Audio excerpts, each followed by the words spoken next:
Eh ben, on va commencer. Donc, merci, d'être présent aujourd'hui. On va parler cybersécurité, sécurité de l'information. J'ai, prévu, cette, présentation en 2 parties où, je vais commencer par, vous parler, de généralités, de choses dont vous avez probablement déjà, entendu parler en termes de sensibilisation, aux menaces qui existent en termes de cybersécurité. Et puis pour changer un petit peu, j'ai voulu, faire une deuxième partie un petit peu plus pratico-pratique où on va, essayer ensemble de faire, un exercice, qui s'appelle, le DFD, le Data Flow Diagram, hein, qui est un nom un petit peu barbare, mais vous allez voir, c'est quand même relativement simple, qui est un exercice, très intéressant à faire dans son entreprise pour pouvoir, visualiser et cartographier, pardon, les flux d'informations, identifier, l'importance de ces flux, la nature des informations, la criticité de ces informations et donc commencer à mettre en place,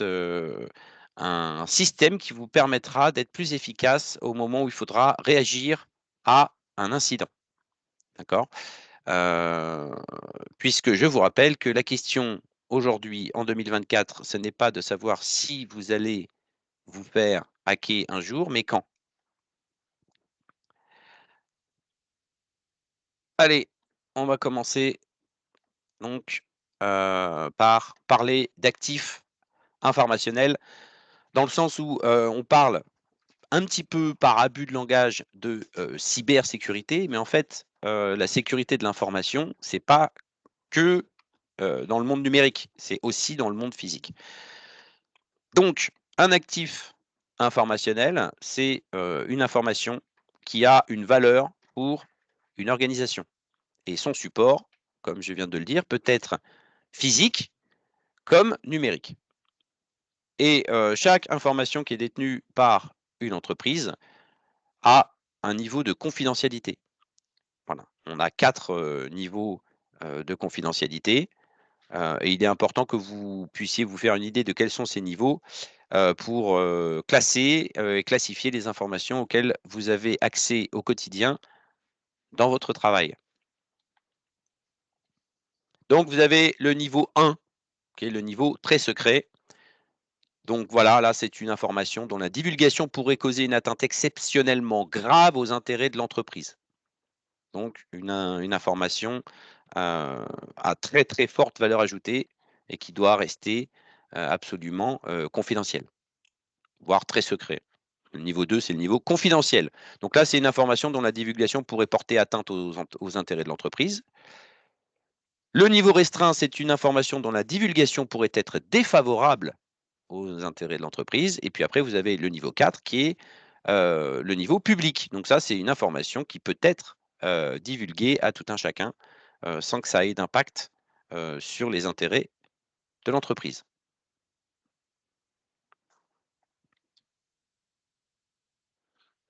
Donc, en résumé, votre entreprise, toutes les entreprises, à l'heure actuelle ou presque, hein, en 2024, mettent en œuvre un réseau informatique.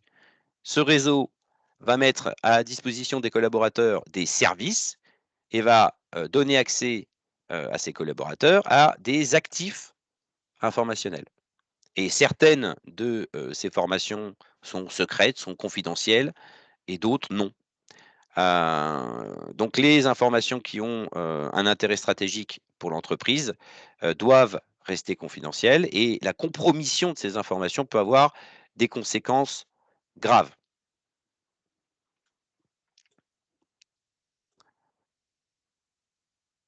Alors, une attitude malheureusement trop fréquente quand, je j'échange avec, des entrepreneurs, ce discours, je l'entends souvent.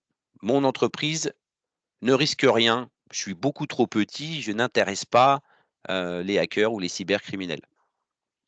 Et évidemment, c'est faux parce qu'en fait, ce sont les petites entreprises qui sont les plus exposées aux risques cyber. Pour la raison simple, c'est que leurs systèmes d'information sont souvent beaucoup moins résilients que ceux des grandes entreprises. Donc ce sont des cibles faciles, les petites entreprises. Voilà.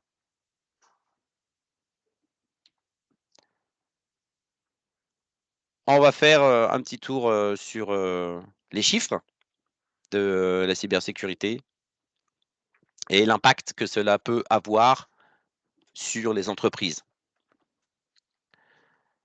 Donc en 2024, il y a plus de la moitié des entreprises qui ont déjà été impactées par des attaques cyber en termes de perturbation, de la production, donc ça c'est pour les entreprises industrielles, de compromission, de données ou d'indisponibilité du site web ou des applications, et des services qui sont mis à disposition sur le web.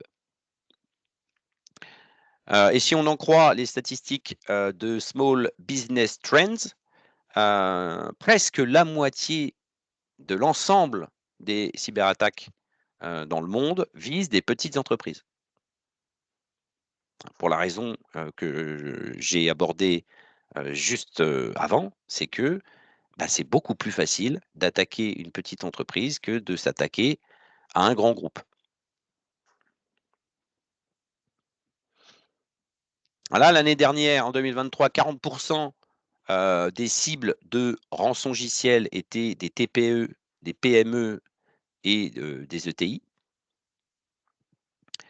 Très important également de noter, on y reviendra tout à l'heure dans le panorama des menaces, mais que, plus de 9 attaques sur 10 sont initiées par un courriel de phishing ou d'hameçonnage. Que d'ici 2031, les rançongiciels, coûteront 265 milliards de dollars par an aux entreprises, donc c'est considérable. Autre chose, qu'il est important de comprendre, c'est que en fait, les, cybercriminels, ils sont, relativement, malins déjà, mais ils sont surtout vicieux. C'est-à-dire que lorsqu'ils vont commencer à avoir accès à votre système, d'information, ils vont pas tout de suite, hem, se mettre, en état de marche. Ils vont d'abord regarder un petit peu ce qui se passe sur votre réseau. Ils vont essayer de remonter, dans les différentes couches et essayer, d'avoir toutes les informations utiles pour, leurs méfaits avant, de déclencher l'attaque. Et c'est pour ça que, le temps moyen, heu pour que les entreprises détectent une violation de données, en fait, il est relativement grand, 277 jours. Autre chiffre, le risque de défaillance d'une entreprise après une cyberattaque augmente de 50. Alors vous voyez que j'ai été très prudent sur, la façon de rédiger cette phrase parce que, il y a beaucoup de personnes qui disent que, 1 entreprise sur 2 ferme la porte après avoir été victime d'une cyberattaque. Je trouve cette phrase particulièrement anxiogène en plus d'être fausse. Voilà. La vérité, le vrai chiffre, c'est que le risque de défaillance d'une entreprise va augmenter de 50 après une cyberattaque. Alors le coût d'une cyberattaque pour une entreprise, donc vous avez évidemment, les coûts, visibles, hein, donc la partie, émergée de l'iceberg, mais vous avez également la partie immergée, les coûts cachés. En gros, pour une TPE de moins de 10 salariés, le coût moyen d'une cyberattaque, ça va être 7 000 €. Pour une PME, on va être entre 20 et 50 000 € et on peut aller jusqu'à plusieurs centaines de milliers d'euros dans les cas les plus graves. Et après, si on passe sur, des entreprises de taille intermédiaire, les ETI, là, on peut aller de plusieurs centaines de milliers à plusieurs millions d'euros. Et ça, ce sont, les coûts, qui sont mesurables, qui sont chiffrables. Parce que tous les coûts, heu, liés à une cyberattaque, hein, notamment, l'impact que cela peut avoir, sur la confiance que vos clients accordent à votre entreprise, ça, c'est pas chiffrable précisément et pourtant, ça peut, impacter fortement, le business.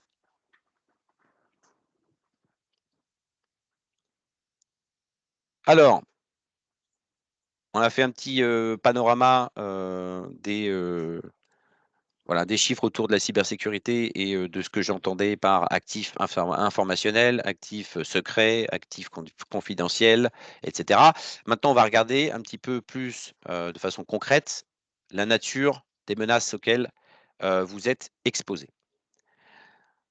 Et pour bien comprendre, il faut commencer par définir et expliquer qui sont les pirates informatiques, hein, les différents types de pirates, de cybercriminels, et quelles sont leurs motivations. Donc on va commencer par les white hats. Alors les white hats, ce sont les gentils, d'accord? Ce sont des experts en sécurité, informatique qui vont se spécialiser notamment dans les tests d'intrusion ou pen test en anglais, vous avez sûrement déjà entendu parler de ça. Voilà, et ils sont en fait, ce qu'ils vont faire, c'est qu'ils vont essayer de s'attaquer, à un réseau informatique, pour, essayer, de détecter des failles avant que de vrais cybercriminels, le fassent. D'accord? Après vous avez, les, black hats, donc ça, ce sont les méchants, hein, les pirates informatiques qui vont pénétrer dans les réseaux et les ordinateurs, qui vont coder des virus informatiques, qui sont, généralement, toujours en avance technologiquement, d'accord? Et qui sont motivés par l'argent. Ils sont là pour gagner de l'argent et pour extorquer un maximum, aux entreprises. Ensuite, on va, passer à ce qu'on appelle les script kiddies. Donc en fait, ça, c'est un terme péjoratif, hein, qui va, désigner des, pirates informatiques, qui en fait ont des compétences techniques relativement limitées, mais qui vont aller suivre, des tutoriels, qui vont prendre des, programmes clés en main pour pouvoir, quand même attaquer des réseaux, des sites web et des entreprises, en faisant en fait du clé en main. Voilà, j'arrive sur le dark web, je récupère des outils clés en main et j'essaye d'attaquer des entreprises. Même si les outils, je comprends pas trop comment ça fonctionne et j'ai pas, les compétences techniques pour pouvoir créer ces outils, bah, je les utilise. Voilà, ce qu'on appelle les script kiddies.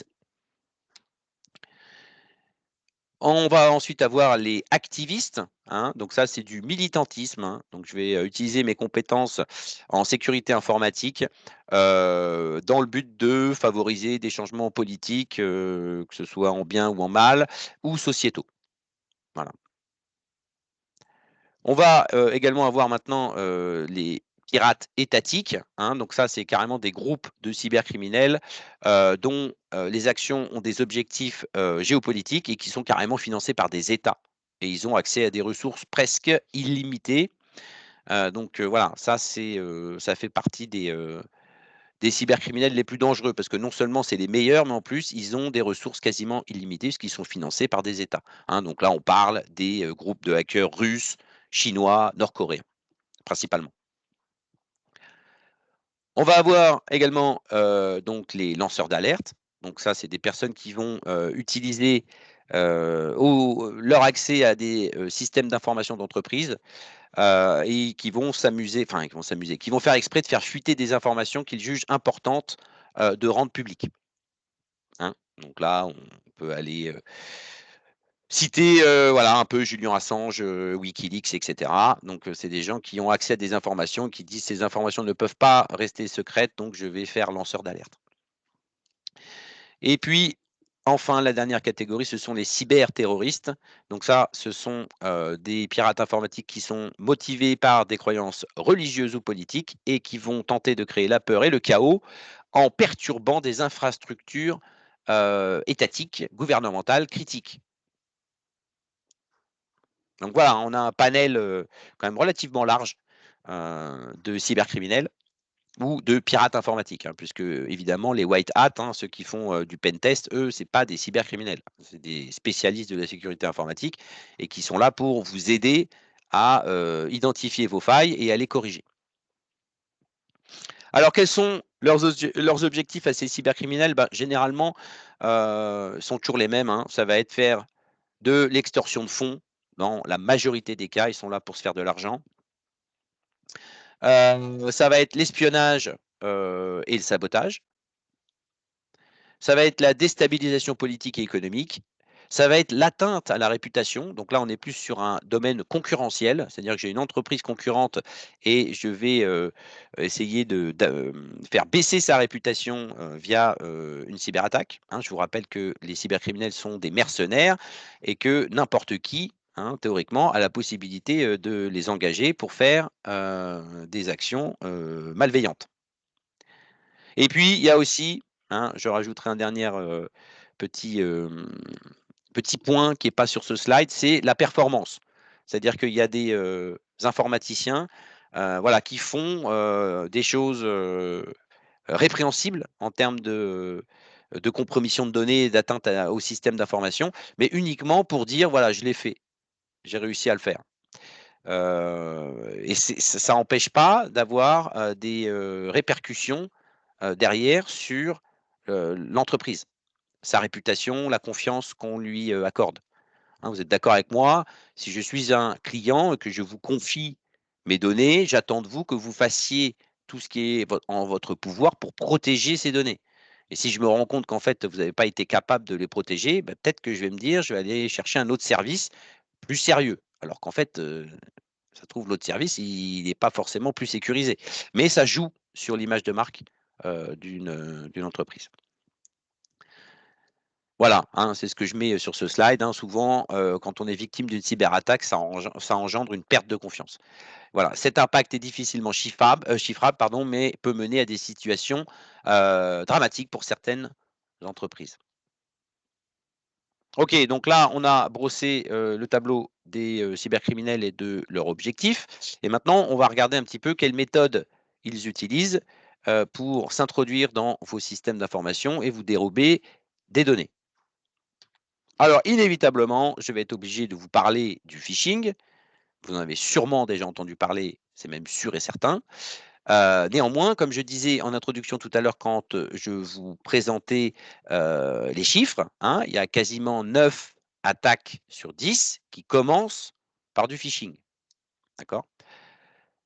Je vais vous présenter ce que c'est que le phishing pour ceux qui ne voient pas tout à fait. Hein. Donc, phishing, c'est en anglais, en français, on dit hameçonnage. Et c'est une technique qui consiste à se procurer des informations personnelles afin de perpétrer une usurpation d'identité. Donc je vais, quand je suis un cybercriminel qui fait du phishing, essayer de faire croire à ma victime qu'elle communique avec un tiers de confiance et je vais essayer de récupérer des couples identifiant mot de passe, des informations sensibles, voire carrément de faire télécharger et installer à ma victime une application malveillante en lui faisant croire que c'est quelque chose dont elle a besoin. L'hameçonnage est une méthode qui repose sur un outil qu'on connaît et qu'on utilise tous les jours, le courrier électronique. Alors, le phishing, c'est la méthode la plus utilisée par les hackers, ou je vous ai présenté tout à l'heure les scripts kiddies, voilà, entre autres, parce que elle est facile à mettre en œuvre et parce qu'elle marche relativement bien. Donc le phishing repose sur le constat implacable que 9 fois sur 10, la vulnérabilité se trouve entre la chaise et le clavier. D'accord. Donc c'est l'utilisateur, ce n'est pas le système qui est le plus vulnérable, c'est souvent l'utilisateur. Donc, quand je vais faire du hameçonnage, qu'est-ce que je vais faire? Je vais vous envoyer un mail et dans ce mail, je vais essayer de le tourner d'une façon un petit peu, on va dire, maligne pour vous inciter à cliquer sur un lien hypertexte. D'accord, hein? Vous savez que je peux, dans un email, mettre des liens hypertextes et en fait, faire un lien hypertexte trompeur, c'est extrêmement simple. Vous avez sûrement déjà vu dans un document PDF ou dans un document Word le fameux lien hypertexte avec son intitulé qui est cliquez ici. Bon, ben, voilà, moi je peux mettre ce que je veux en intitulé d'un lien hypertexte. Et si je crée un lien qui pointe vers Google et que je l'intitule bing.com, vous allez avoir l'impression d'aller sur Bing et au moment où vous cliquez, ben, en fait, vous vous retrouvez sur Google. Donc là, en l'occurrence, il n'y a rien de malveillant là-dedans et vous ne risquez rien, mais je vais pouvoir utiliser cette technique pour vous renvoyer sur des plateformes web ou des sites web malveillants en vous faisant croire que vous êtes sur le site légitime. D'accord? Je vous fais croire que vous êtes en train d'échanger avec un tiers de confiance. Je vous mets un lien qui a l'air, nickel et au moment où vous cliquez dessus, en fait, je vous redirige à un endroit que je maîtrise.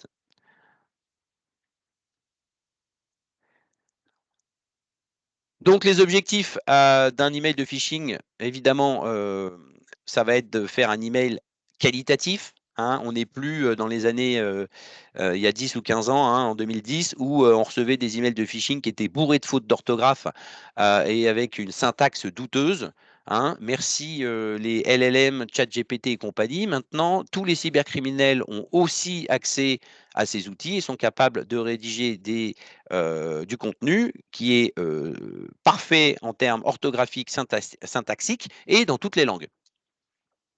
Donc l'objectif du cybercriminel, ça va être de gagner votre confiance. Et donc, il va essayer de concevoir son email d'un point de vue graphique, que ce soit nickel. On va essayer de bien le rédiger et on va essayer également de le personnaliser. On rentrera tout à l'heure un petit peu plus dans ce que c'est que le spear phishing, mais en gros, plus l'email est personnalisé et plus on va pouvoir vous induire en erreur.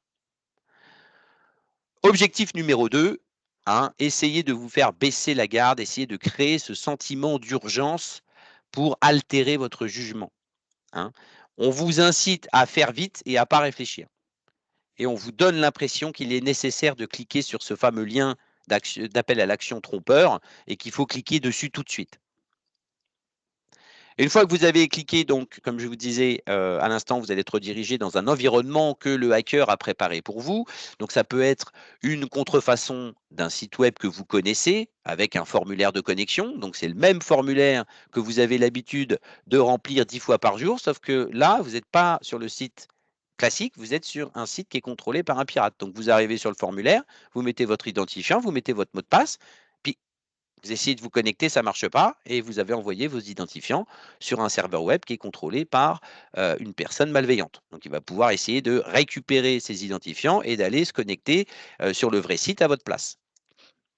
On va pouvoir faire pareil, hein, une fausse page de paramètres personnels, une fausse page de support technique où on va vous dire: «Attention là, il faut mettre à jour, votre logiciel» et on va vous faire télécharger une backdoor, un cheval de Troie ou carrément, un rançongiciel ou ce genre de choses. Voilà, on va essayer de vous berner comme ça. Alors ce qui est important de comprendre, c'est que, la plupart du temps, les pirates, hein, ne peuvent rien faire sans votre aide. Les failles de sécurité qu'on appelle les failles 0D, hein, qui existent et qui sont pas encore, corrigées et qui peuvent permettre à des cybercriminels, de, perpétrer une élévation de privilèges sur votre terminal et de faire ce qu'ils veulent. Voilà, ce qu'on appelle les attaques 0 clic, c'est rare, hein et rapidement, généralement, ces failles, elles sont identifiées et corrigées, d'accord? Donc voilà, ça peut exister, hein, les failles 0D et des attaques 0 clic, on est d'accord, mais dans la plupart des cas, tant que vous n'avez pas cliqué, vous ne risquez rien, OK? Et ce qui est important aussi de spécifier, en termes de management et de ressources humaines, c'est que, au final, ces choses-là, le dire à vos collaborateurs, sensibiliser vos collaborateurs, bah, ça permet, d'éviter des catastrophes, et il faut toujours, garder à l'esprit que le collaborateur qui a fait la bêtise et qui a cliqué, c'est pas, le coupable, c'est une victime, d'accord? Donc il faut vraiment se placer en termes, hein, GPEC, gestion prévisionnelle emploi compétences. Je sensibilise mes collaborateurs, je leur explique ce que c'est le phishing, je leur explique que tant qu'ils n'ont pas cliqué, ils ne risquent rien, qu'au moindre doute, il vaut mieux enlever les mains de la souris et du clavier et prendre le temps de réfléchir. Et dans la plupart des cas, ça peut vous aider à éviter des catastrophes. Ok, autre arnaque classique, le faux support technique. Alors le faux support technique, généralement, ça s'adresse à un public, qui est moyennement à l'aise avec l'outil informatique. D'accord? Parce que quand on sait, bien comment, fonctionne un ordinateur ou un terminal mobile, généralement, on arrive rapidement à identifier les arnaques. Mais il y a certains utilisateurs, les seniors, les plus âgés, ceux qui ne sont pas forcément nés avec un ordinateur entre les mains ou avec un terminal mobile entre les mains, on va essayer de s'attaquer à ces personnes-là. Et on va leur faire croire que leur appareil subit un problème technique grave ou un risque de perte de données ou ce genre de choses. On va essayer de simuler le blocage de l'ordinateur avec ce fameux bruit Windows si caractéristique. Et on va les inviter à contacter un faux support technique. Et ce faux support technique va avoir plusieurs objectifs, hein, faire payer un pseudo dépannage, vendre des applications inutiles, prendre le contrôle de l'ordinateur, récupérer les mots de passe qui sont enregistrés dans le navigateur, etc., etc.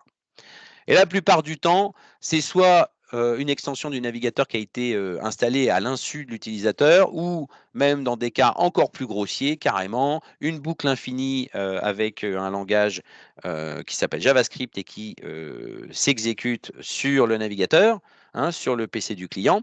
Voilà, je fais une boucle infinie et je fais croire à la personne que son navigateur est bloqué et je lui dis appelez immédiatement de l'assistance. Bon, vous voyez, hein, cette capture d'écran que je vous ai mis, on voit hein, que c'est du low cost. Hein, il y a des choses, hein, s'il vous plaît, à arrêter ou redémarrer votre ordinateur. Vous voyez bien que même si on essaye de simuler l'environnement Windows avec le logo et les couleurs, on voit bien que c'est de l'arnaque. Voilà. Ok, donc ça c'était le faux support technique. Maintenant, on va parler d'une autre technique qui là va plus euh, être reliée à l'exploitation psychologique des faiblesses des utilisateurs qu'à de la technique pure. Donc l'ingénierie sociale, c'est une pratique de manipulation psychologique. Voilà, je vais essayer de vous escroquer en vous manipulant. Je vais essayer d'utiliser mes connaissances ou des techniques un petit peu filoutes pour pouvoir soutirer des informations confidentielles aux utilisateurs.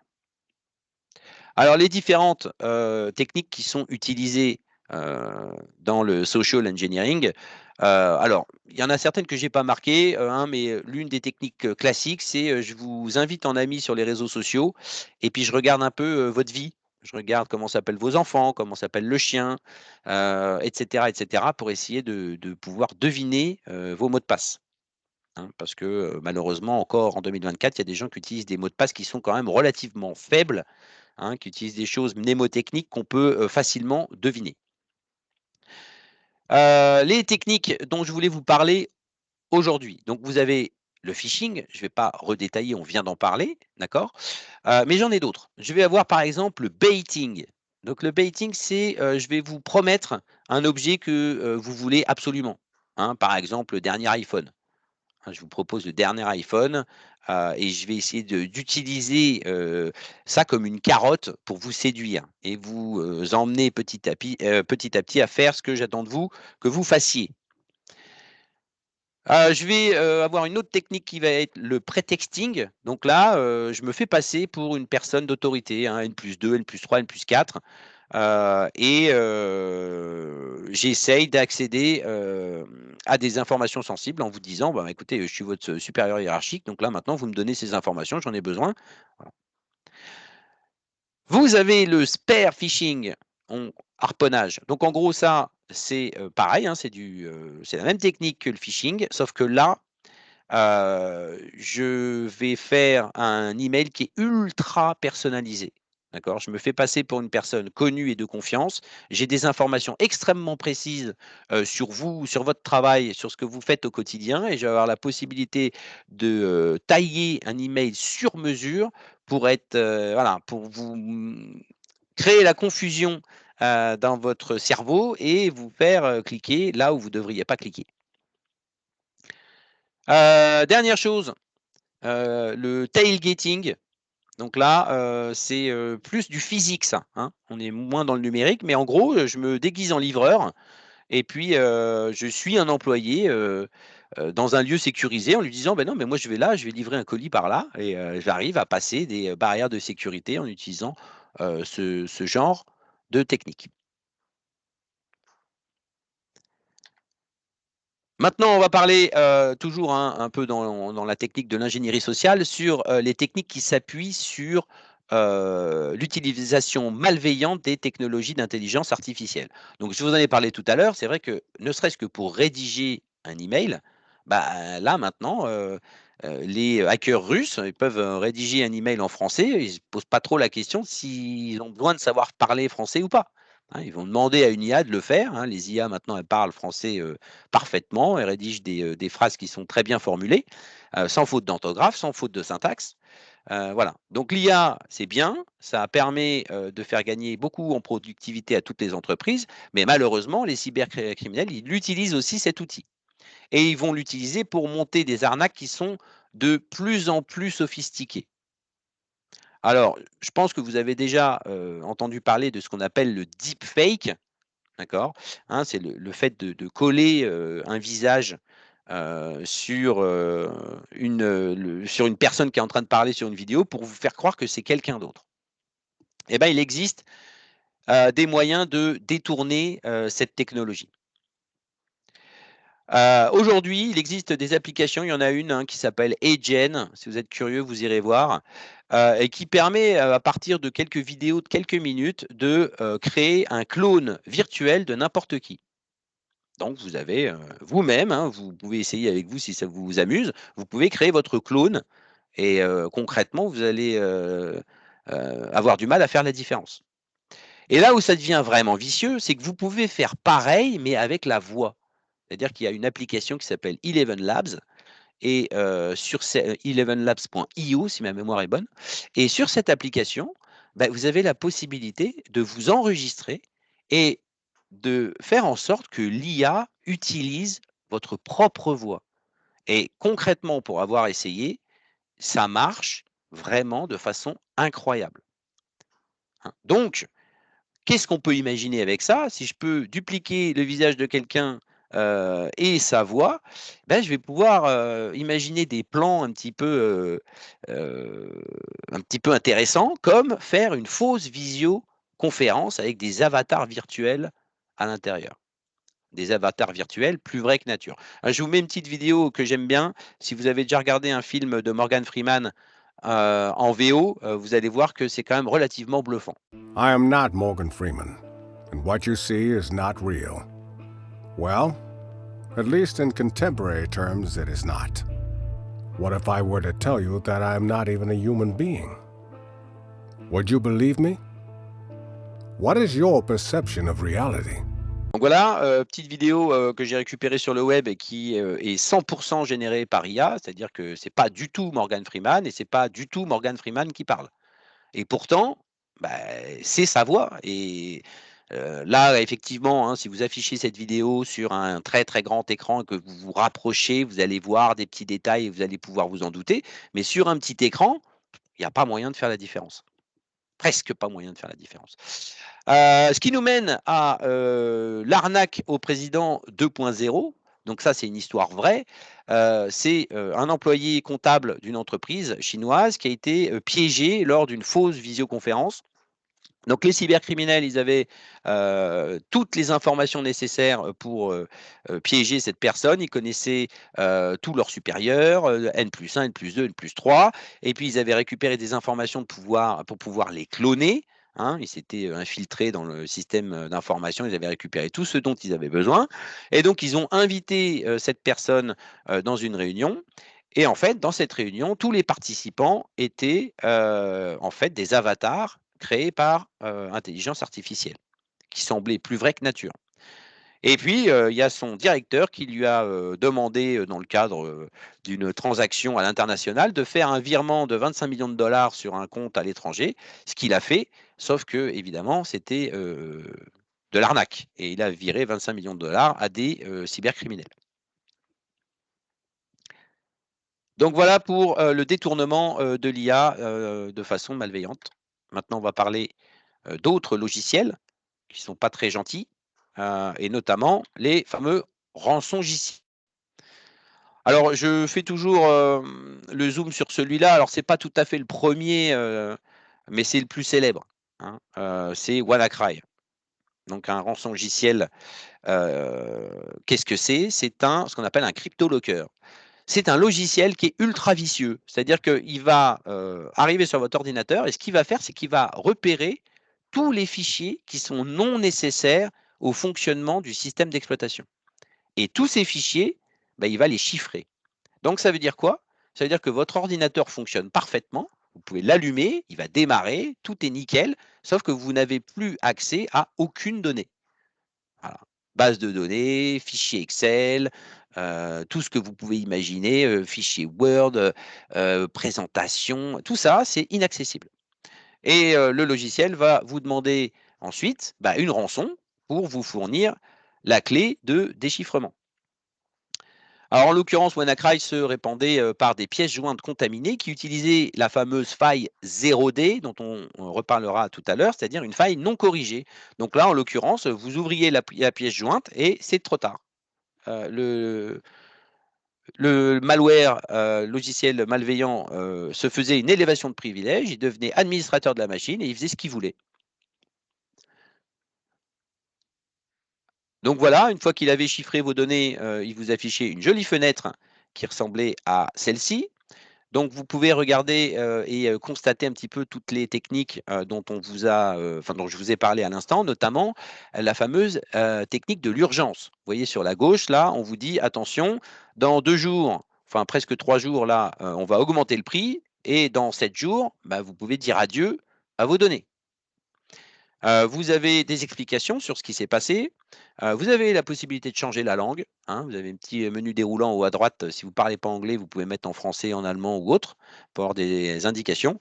Et ce que je trouve entre guillemets «drôle» parce que in fine, c'est pas drôle du tout, c'est que, vous avez même le support technique, de WannaCry. C'est-à-dire que là, on vous demande de, payer 300 en bitcoin et d'aller les verser sur un portefeuille Bitcoin là, dont l'adresse est spécifiée en bas.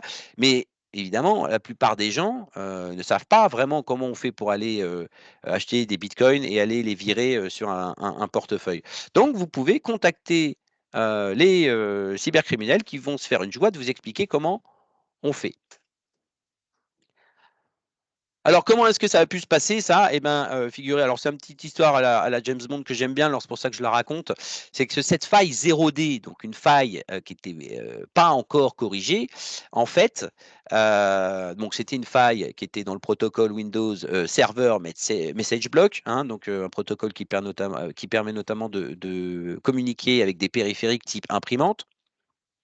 En fait, cette faille, elle était détenue par la NSA, donc l'Agence de sécurité nationale américaine, hein, plus ou moins cul et chemise avec Microsoft, qu'ils ont dit: «Oh là là, cette faille-là, vous la corrigez pas tout de suite parce qu'on aimerait bien pouvoir l'utiliser».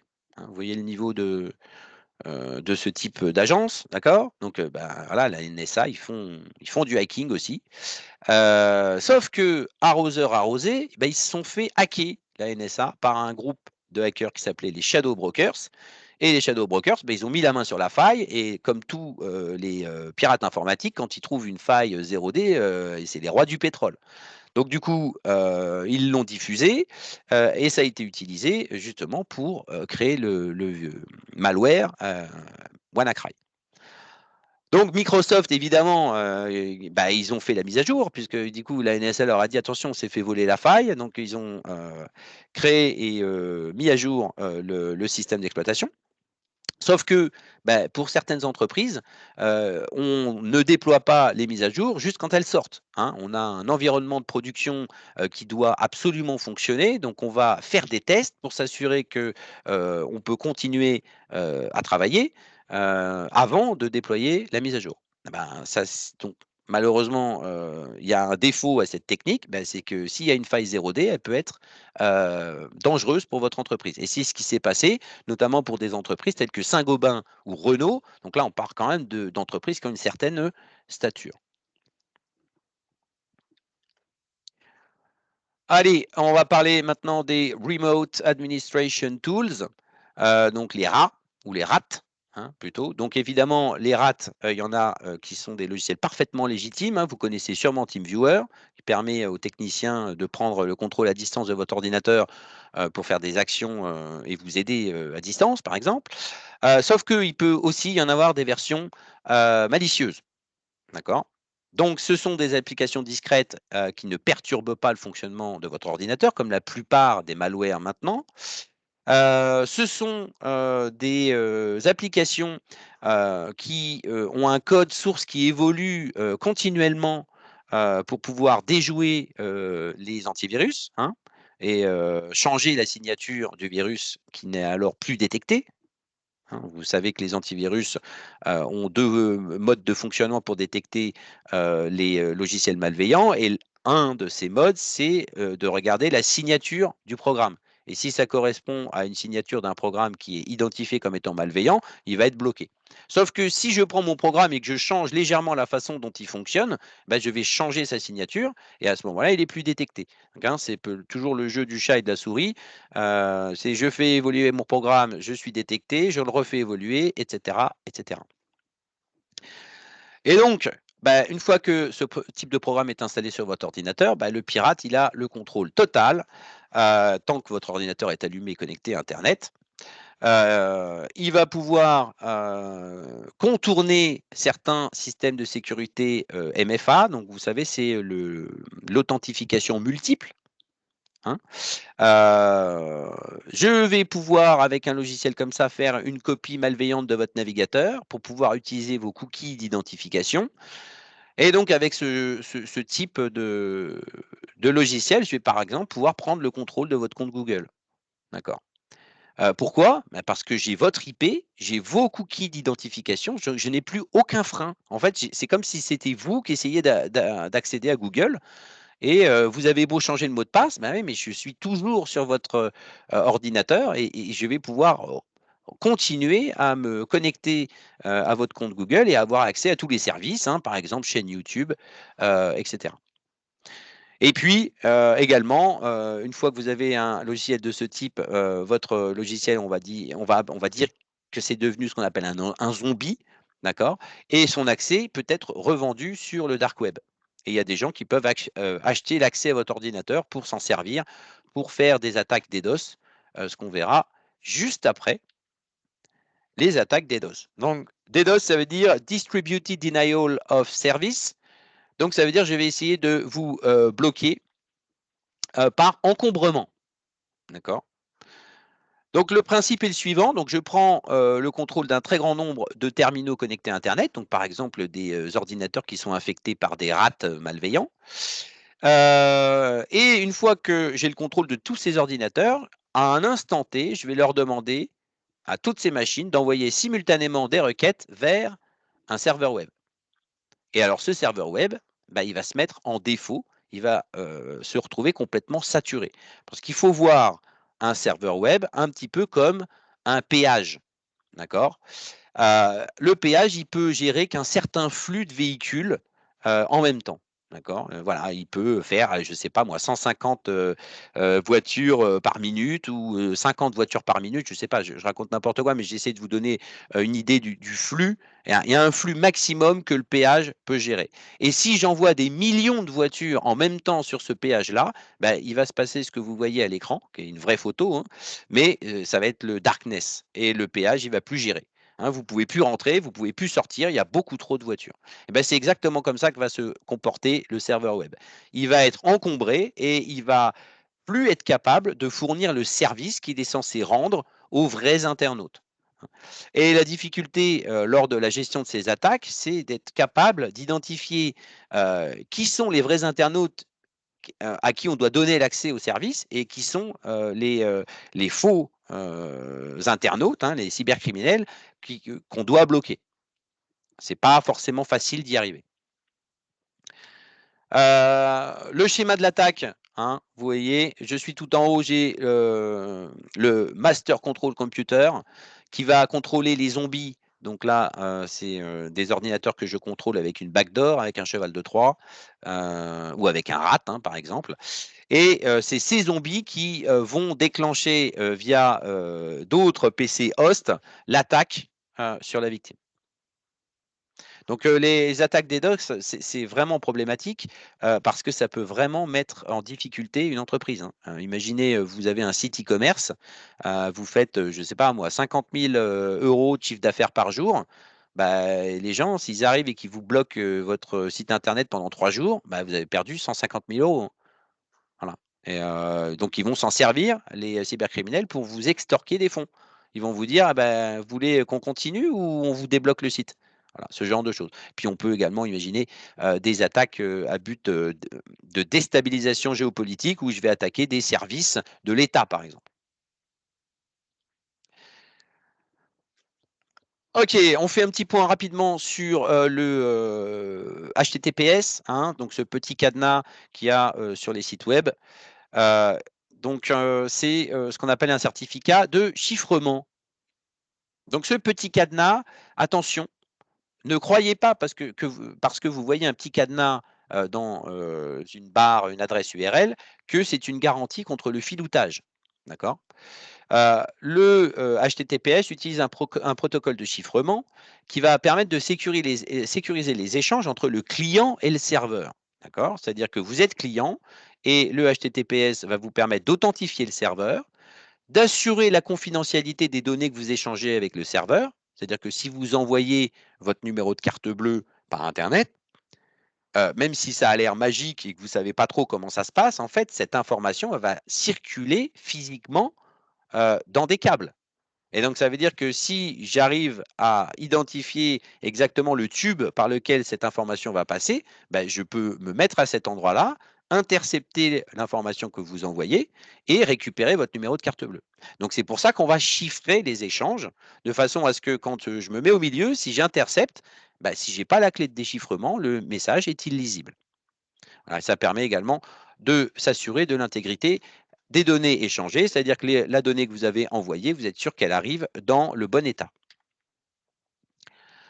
Alors, il existe plusieurs certificats, hein, qui permettent de faire du chiffrement. Je vous en ai mis 4, hein. Vous avez le DV, hein, la validation de domaine, la validation d'organisation, la validation individuelle, la validation étendue.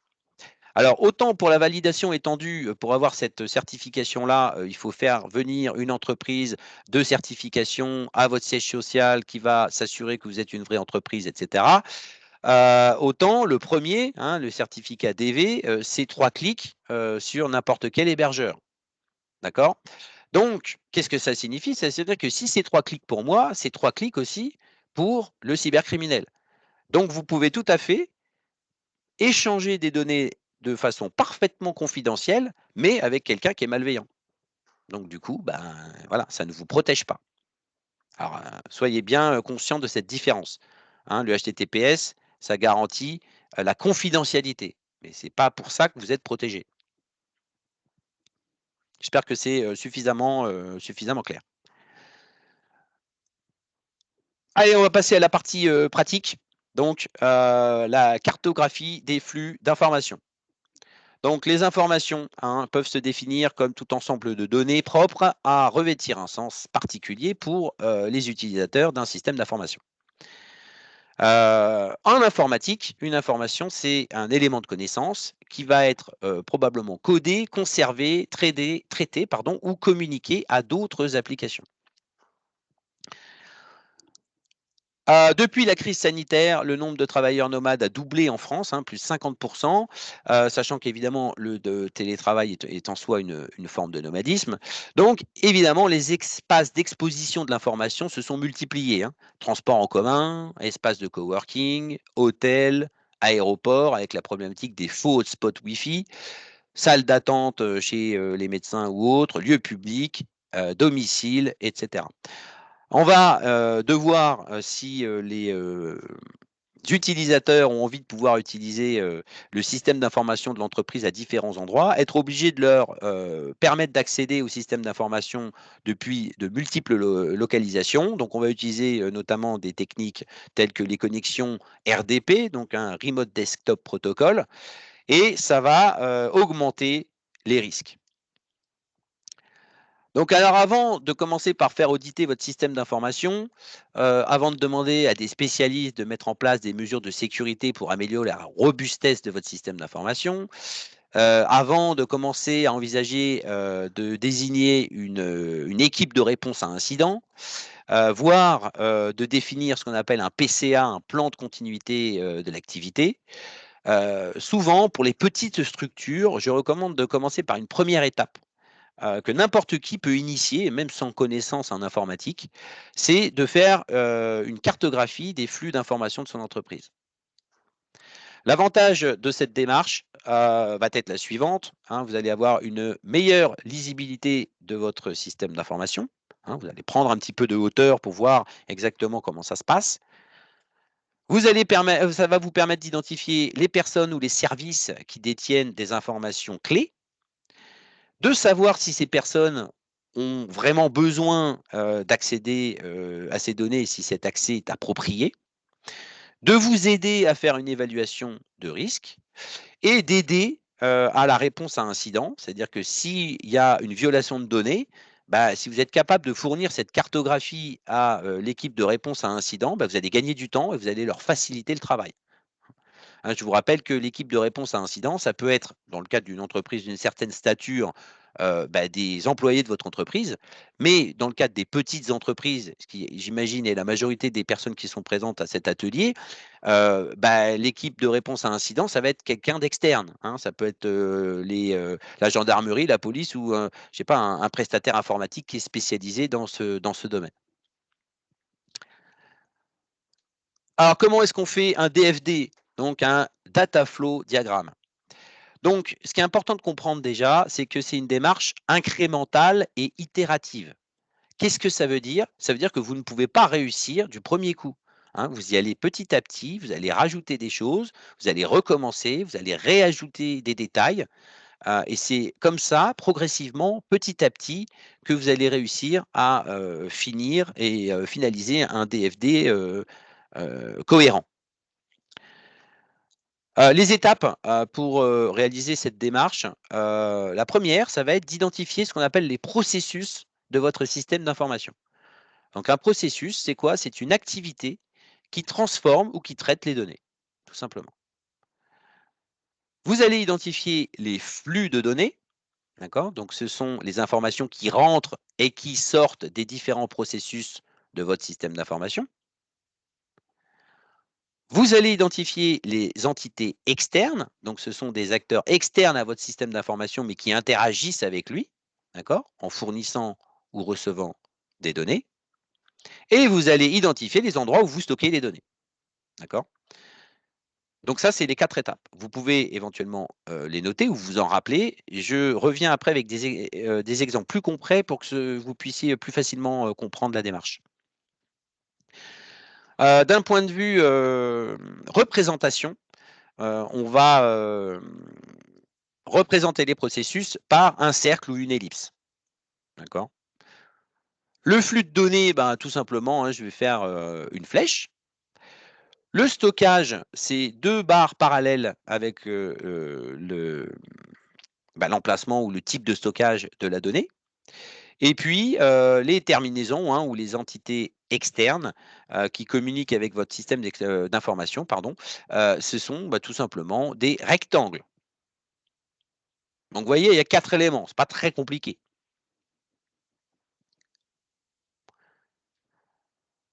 Donc là, l'exercice pratique que je voulais faire avec vous pour vous montrer qu'au final, n'importe qui peut commencer, initier cet exercice et puis l'affiner petit à petit. On va essayer de faire le DFD qui modélise les flux de données qui sont relatives à une invitation à un webinaire cap numérique tel que celui auquel vous êtes en train d'assister à l'heure actuelle. Donc, étape numéro 1, comme je vous ai dit, on identifie les processus du système qui vont traiter les données. Donc là, en l'occurrence, le processus, ça va être, processus numéro 1, ça va être d'envoyer les invitations. Ça va être d'enregistrer les inscriptions. Et ensuite, ça va être d'envoyer les liens d'accès. Je vous envoie une invite. Vous allez ensuite interagir avec mon système d'information pour pouvoir vous inscrire. Et ensuite, je vais vous envoyer les liens d'accès. Donc ça, c'est les processus qui vont traiter la donnée. Les flux de données, je vais avoir besoin de transmettre une liste de destinataires à un moment donné, si je veux envoyer un email. Je vais devoir transmettre une liste d'inscrits. Je vais devoir transmettre un contenu d'email ou des contenus d'email. J'ai mis au pluriel, donc c'est que ça va être des contenus d'email. Je vais devoir vous faire remplir un formulaire d'inscription où vous allez me donner des données personnelles, votre nom, votre adresse email, ce genre de choses. Et puis, je vais devoir vous transmettre l'URL qui vous permet d'accéder au webinaire. D'accord. Alors évidemment, j'aurais pu détailler en termes de granulométrie un peu plus la nature des données. Hein. Quand je dis par exemple la liste des destinataires, je pourrais dire c'est nom, prénom, adresse email, nom de l'entreprise, etc. Et j'aurais pu également détailler un peu plus les actifs informationnels qui ont une importance pour participer au webinaire. Mais ici, je vais par exemple le contenu d'email, je ne vous le détaille pas. Voilà. Vous savez que c'est de l'information qui a une importance parce que c'est celle qui va vous permettre de vous inscrire et d'accéder au webinaire. Donc on va rester dans la couche la plus simple possible. Je vais identifier les entités externes à mon système d'information. Donc là, en l'occurrence, je vais avoir une première entité, c'est ce qu'on appelle l'ISP. Donc l'ISP, c'est l'Email Service Provider. C'est le logiciel qui va me permettre d'envoyer l'emailing de masse pour inviter les personnes à l'atelier. Et puis l'autre entité externe, ben, c'est vous. Voilà, vous, je vais échanger avec vous. Vous allez échanger avec mon système d'information et vous allez me transmettre des données. Maintenant, mes zones de stockage, eh ben, je vais avoir déjà dans un premier temps mon logiciel de gestion relation client. Je vais avoir mon site internet que je vais utiliser pour collecter les inscriptions. Et puis, je vais avoir mon application qui me permet de générer les liens d'accès à l'atelier, d'enregistrer la feuille de présence, etc. Donc, c'est Microsoft Teams. Et donc, en utilisant ces éléments, je vais pouvoir représenter le diagramme qui ressemble à ça. Donc, si je vous le détail, eh ben, je pars du CRM, hein, mon logiciel de relation client qui va avoir vos données personnelles. Hein. Je les récupère sous forme de liste de diffusion. Je les envoie dans mon processus envoyer les invitations. Et ce processus, ben, il va communiquer le contenu de l'email plus la liste des destinataires à mon ISP, hein, mon logiciel d'emailing. Ce logiciel d'emailing, il va vous envoyer l'email avec le contenu. Vous allez le recevoir et vous allez ensuite vous rendre, vous allez vous inscrire en me donnant votre nom, votre email, le nom de votre entreprise, etc. sur mon site web. Et mon site web, il va stocker ces informations. Ensuite, il va envoyer la liste des personnes qui sont inscrites au processus qui gère les inscriptions. Ce processus, il va récupérer les informations qui l'intéressent et il va passer les informations au processus qui consiste à communiquer les liens d'accès. Mon application Microsoft Teams va envoyer les URL qui permettent d'accéder au webinaire. Et là, je vais refaire un contenu d'email avec une liste que j'envoie une nouvelle fois à mon logiciel d'emailing qui vous renvoie l'email d'accès. Voilà. Et donc là, c'est relativement simple, hein, parce que c'est un processus simple, mais vous pouvez tout à fait vous amuser à faire ça avec votre système d'information. N'essayez pas de tout modéliser d'un coup, faites par petites briques et vous arriverez ensuite à les assembler pour avoir une vraie cartographie de quelles sont les informations qui se baladent au sein de votre entreprise et au sein de votre système d'information. Alors là, je vous ai fait les schémas sur PowerPoint, mais sachez qu'il existe des outils qui sont très bien conçus et qui permettent de faire des diagrammes. Le premier que je vous présente, il s'appelle Lucidcharts. D'accord. C'est un outil relativement intéressant, notamment parce que il intègre un mode collaboratif qui vous permet de travailler avec vos collaborateurs à plusieurs.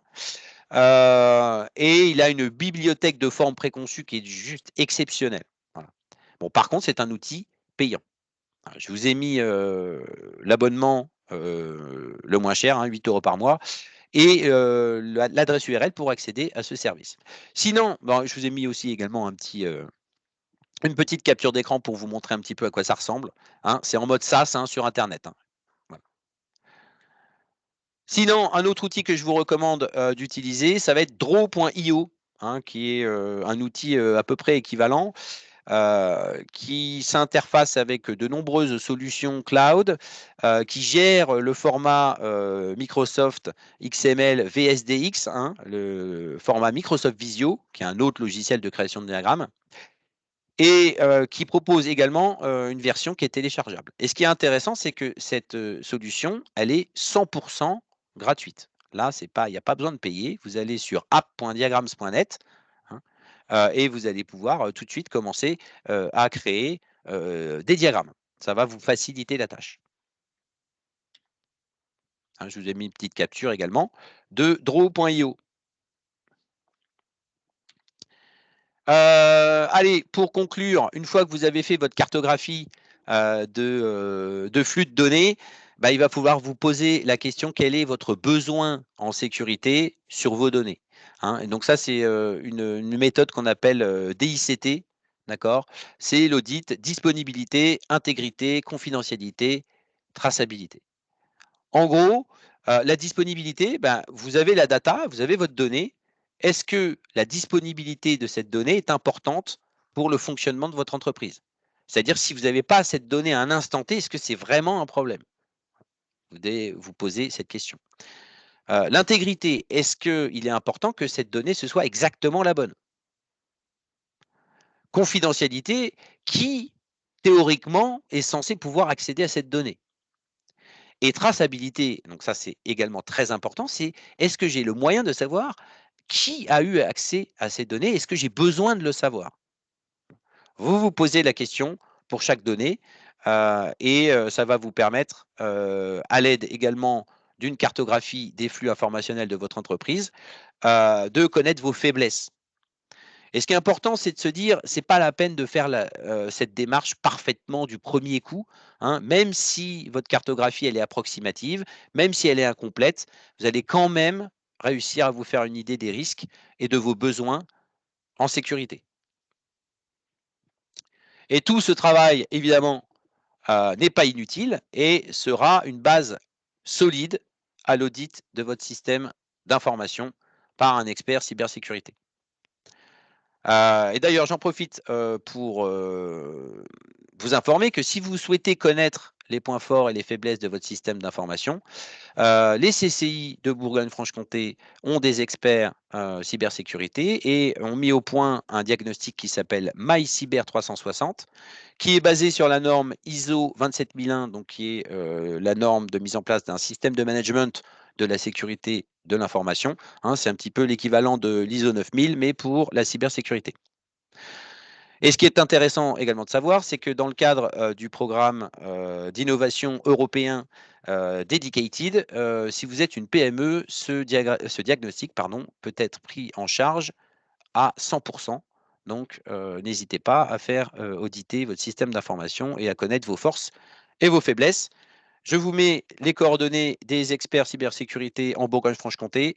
Je vous invite éventuellement à les noter si vous avez des besoins sur le sujet. Et j'ai terminé ma présentation. Il est 13h03, je suis dans le bon timing.